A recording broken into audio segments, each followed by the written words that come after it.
प्रभु श्री राम और माता सीता के पुत्र लव और कुश किसके अवतार थे? लव और कुश का पूर्व जन्म। हिंदू धर्म में रामायण को महाकाव्य कहा जाता है, साथ ही इसे पवित्र ग्रंथ के रूप में पूजा जाता है।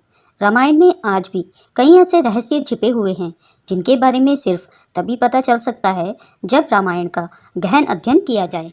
ऐसा ही एक रहस्य है जो रामायण में होते हुए भी कभी सामने नहीं आया या जिसके बारे में बहुत ही कम लोगों को पता है। यह रोचक तथ्य जुड़ा है श्री राम और माता सीता के पुत्र लव और कुश और उनके पूर्व जन्म से। असल में यह शायद ही किसी को पता हो कि श्री राम और माता सीता के पुत्र लव और कुश किसका अवतार थे। आज हम इस बारे में कई दिलचस्प बातें आपसे साझा करेंगे जो न सिर्फ हैरान कर देने वाली हैं बल्कि मनोरम भी हैं। आखिर लव और कुश किसके अवतार थे? श्री राम का चरित्र और उनकी कथा का पूरे संसार में प्रचार होता रहता है। श्री राम के द्वारा माता सीता का त्याग करने की कथा एक विवादास्पद मोड़ है। जब श्री राम लोगों की आलोचना की वजह से सीता माता का त्याग करते हैं और वाल्मीकि के आश्रम में प्रभु श्री राम और माता सीता के पुत्रों लव और कुश का जन्म होता है।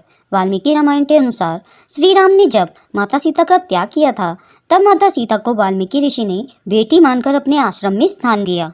वाल्मीकि जी के आश्रम में ही माता सीता ने दो सुंदर पुत्रों को जन्म दिया था। वाल्मीकि ऋषि ने इन दोनों का नाम लव और कुश रखा था। जहाँ लव श्री राम और माता सीता के छोटे पुत्र थे, वहीं कुश बड़े पुत्र थे।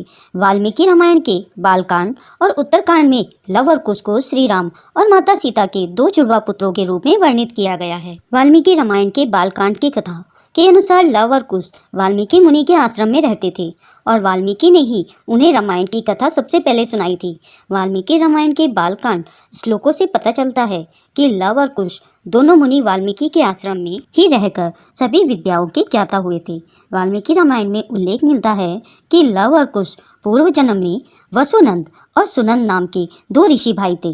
रामचरितमानस में ऐसा उल्लेख है कि वसुनंद और सुनंद दोनों ऋषि भाइयों ने भगवान विष्णु की घोर तपस्या की थी। भगवान विष्णु उनकी तपस्या से प्रसन्न हुए। तब दोनों ने भगवान विष्णु से एक पिता की भांति उनका साथ मांगा। भगवान विष्णु वरदान सुन प्रफुल्लित हो गए और उन्होंने दोनों ऋषि भाइयों को यह वरदान दिया कि त्रेता युग में श्री राम अवतार के दौरान उन दोनों का जन्म रामकुल में होगा और वह श्री राम और माता सीता के पुत्र कहलाएंगे। ऐसी ही रोचक जानकारियों और कहानियों के लिए मेरे चैनल को सब्सक्राइब करें।